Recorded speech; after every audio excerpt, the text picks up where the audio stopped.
guys! Welcome and welcome back to my channel. My name is Jen in Jen's Treasures. And today guys, ipapakita ko sa inyo or ihuhol ko sa inyo yung aking mga pinamili na ilalagay sa aking balikbayan box na ipapadala ko sa aking mga mahal sa buhay sa Pilipinas. Kasi nag-umpisa na akong mamili, nag-uunti-unti na akong mamili na ilalagay sa aking mga balikbayan box. Kaya itong mga pinamili ko siya sa Pruitt store nung the day before Thanksgiving. Kasi pumunta kami sa store na yon para bumili ng mga kakailanganin na lulutuin sa aming Thanksgiving Day. So, nung pumunta kami, nagbili na rin ako ng mga pwedeng panglagay sa balikbayan box. Bago ako mag-umpisa sa aking mga ihuhol sa inyo at ipapakita sa inyo kung ano ang aking mga ilalagay sa aking balikbayan box na pinamili ko this time, gusto ko munang magpasalamat syempre sa mga dating sumusuporta sa akin at sa mga bago, welcome sa aking channel. Sana ay nai-entertain ko kayo lahat at maraming salamat sa walang sawang pagsuporta nyo sa akin. Nagla-like, nagsusubscribe, nagko-comment at nag-share kayo sa aking video. At kung saang sulok man kayo ng country na aabot ng aking video at napapanood nyo ako, maraming salamat po at sana ay safe at happy kayong lahat. So ayan guys, mag-umpisa na tayo sa aking ihuhol. Kung gusto nyong makita kung ano-ano to at gusto nyo rin, kung meron din to sa inyong country, pwede nyo rin tong ipadala at gayahin kung ano ang aking mga ipapadala sa aking mahal sa buhay. So ayan, mag-start na tayo. So like I said, itong mga pinamili ko is sa Pruitt store. Yung Pruitt na yan ay, yung Pruitt na store na to ay more on groceries sila. Wala silang mga clothing, wala silang mga laruan. Pagkain lang talaga. So, ayan, ito yung aking mga grinab at binili para sa aking balikbayan box, mga idadagdag ko. So, I have here, umpisahan na natin. Dito muna tayo sa mga chocolate milk. So, I have 2 bags. So, itong dalawang bag na to. So, umpisahan na natin guys. Sa unang bag na to, ay ito muna guys. Ito muna. Sa unang bag na to, meron akong itong Nestle Rich Milk Chocolate. I have 1, 2. Nilagyan ko na siya guys ng pangalan. Kasi ganyan ako eh. Pag halimbawa, nabili ko na siya, gusto ko na siyang pangalanan kung kanino mapupunta para pag madami na, wala na ako makalimutan. At hindi na magulo. For me, ganun yung way ko para hindi ako malito at wala akong makaligtaan. So, pag binili ko na siya, diretso ko na agad-agad. Pag may time ako, nilalagyan ng pangalan kung kanino mapupunta. So, like I said, ito may pangalan na din. Ayan o. Ayan, may name na. Nilagyan ko na. Para madali na yung pag-distribute. At saka hindi na ako malito ba? Pag halimbawa, madami na, hindi nakakalito. So, diretso na agad. Lagay ng pangalan and then send na. Pag sinend ko, ayan na, hindi na sila mahirapan kung kani-kanino. So, grab na lang sila ng grab. Tapos pamigay kung kani-kanino. So, ayan, meron akong 1, 2, 3, 4, 5, 6, 7, 8, 9,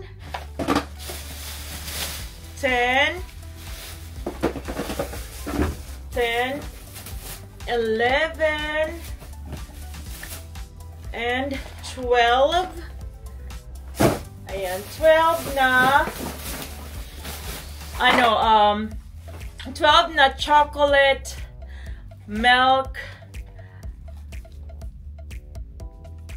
And then, meron tayo dito sa isang bag naman ay ganun din. But this one, guys, is meron siyang marshmallow. Ayan, para naman itong klase na to, may marshmallow. Yun yung, ito ang kaibahan, ipakita ko sa inyo yung kaibahan ng isa. Ayan yung wala, and then ito naman yung meron. So, sa walang marshmallow, meron tayong 12 quantity na chocolate milk, and then sa marshmallow naman, meron tayong, with marshmallow, meron tayong 1, 2, 3, 4, 5, 6, 7, 8, 9. The reason 9 lang kasi ito na lang yung natira sa store. Kung meron pa sanang more on 9, halimbawa 12, magagrab din sana ako ng 12 katulad nung walang marshmallow. 12 yung aking greenap. So I have 9 sa may marshmallow, and I have 12 sa walang marshmallow. Yun lang yung ang pagkakaiba nila. And then, sumunod na greenap ko ay itong nandito sa bag. This one is Armour Bena Bites Original Sausages. Ayan. Ito yung parang chop na. Teka lang. Ayan.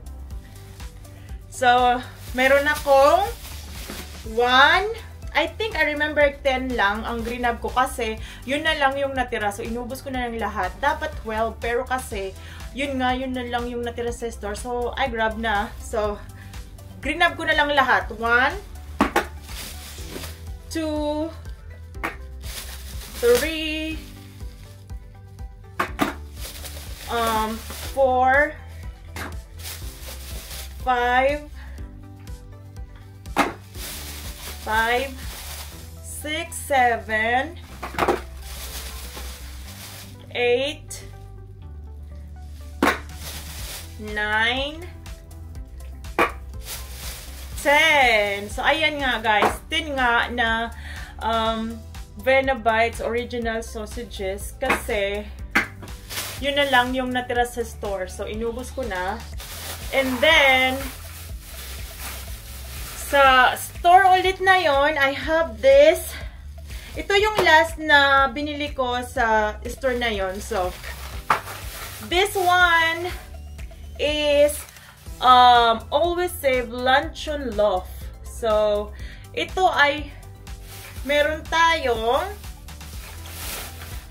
1. Dito ko lang siya nilagay guys, pero iusog natin kasi nauubusan na ako ng space on my side. So, meron akong 1. Ayan guys, nilagyan ko na ng pangalan, no?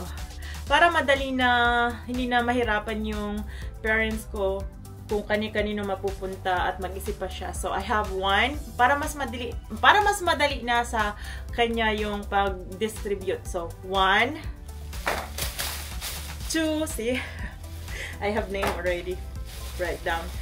2, 3, 4, 5, 6, 7, 8, 9, 10, 11, 12, 13, 14, 15, 16, and I have 17. Actually guys, kung marami pa sana, kaya ito lang, 17 lang na piraso dahil wala na yung, wala nang natira. Ito na lang yung mga natira, kaya inubos ko na lang lahat. So, dapat 24 ang igagrab ko, kaya lang 17 lang yung natira. So, I mean, yun na lang yung natira sa store. Yun na lang lahat yung kinuha ko. And then, same of the Vienna sausage. At yung ano din, yung marshmallow. Hindi 12 kasi yun na lang yung, kung ano yung mga natira sa store, yun na lang yung kinuha ko lahat. So, inubos ko na. And then, pasensya na guys kasi ayan, kung naririnig nyo ako pa na isinghot ko, alam nyo na yung allergy ko, so you know the deal. So hindi na ako masyadong magpaliwanag, alam nyo na yun. Huwag nyo na lang masyadong pansinin, ignore nyo na lang siya. At ang aking na-spend, ayan guys, so Pruitt. Ayan yung name. Oh my god, hindi kita. So ayan, Pruitt Foods. Ayan, grocery. Ang na-spend ko sa lahat ng to, teka lang, malabo, ayan. Yung na-spend ko sa lahat-lahat, yung chocolate, yung sausages, yung Vienna sausages, at yung luncheon loaf is worth of, kasi hindi kasama yung tax guys, 95.22 cent. Tapos yung tax is $5.24. So, I spend 100.49 cents. So, ito yung aking, teka. Ito yung aking na-spend lahat. So, ayan. Naku. Hindi na naman siya nagpo-focus. Ayan, yan. So, ayan guys, nakikita nyo, teka, mali. Ay, ayan na. Nakita nyo yung total sale, yun yung wala pang tax is, naku. Ayan, 95.22 cent. Tapos yung tax naman ay nandito sa baba, which is $5.20.